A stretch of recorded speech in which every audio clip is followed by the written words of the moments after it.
Good morning, Cam Brewer for Cam's Mortgage Minute on July the 9th, this fine Monday when the new mortgage rules come into effect. We've talked tons about them, so we're going to talk about something different today.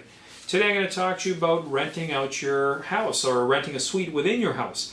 A lot of folks now rely heavily on rental income from suites, so I thought I frequently get asked questions about the do's and don'ts kind of thing, so I thought I'd touch base with you real quick on it.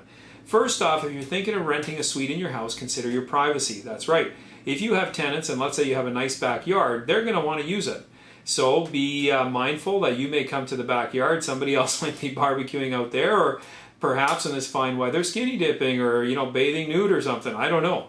But the point is you definitely want to be clear that you kind of set some ground rules on it so people know what areas they're supposed to be part of. Now try to avoid renting to your family. It's the old adage that you don't want to get into business with your family, you don't want to borrow from your family. You know what, try avoiding it if you can, because if things go sideways, it's going to make it tough during Thanksgiving dinner. You may get a chicken thrown at you or a turkey. Sign a proper written lease. Sometimes people say, well, you know what, I don't really need one. They're available online. The provincial government provides them. They're pretty generic. You fill it out, all the do's, don'ts, everything's there. And that way you all know what the terms of the lease are. Don't set your rent too low.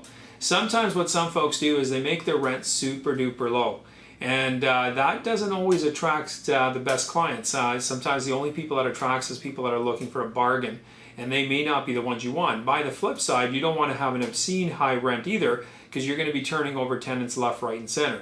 You want to find that happy medium that's going to work in the marketplace, and go to Craigslist, go to the different websites, scour, and you'll see pretty much what other properties are renting for. Do your research. Always make sure what's the rental market in your area, what can it sustain. Do a little bit of legwork.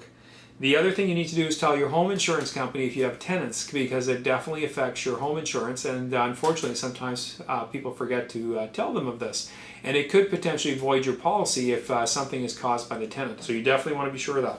You also want to research the tax repercussions, because once you have a rental suite, by law, you're supposed to declare that rental income. There could also be some portion of the house that would to be doing with capital gain, and the property could be deemed taxable that way. So again, get a good accountant, ask them their opinion. The other thing you want to do, is it never hurts, is learn from other landlords. That's right. Talk to friends and family or other folks that you know or somebody you trust that has rental property.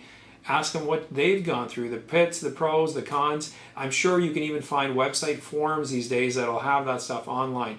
So, bottom line, do your research, do a little bit of homework, investigate, and find yourself some good tenants and know what you're getting into.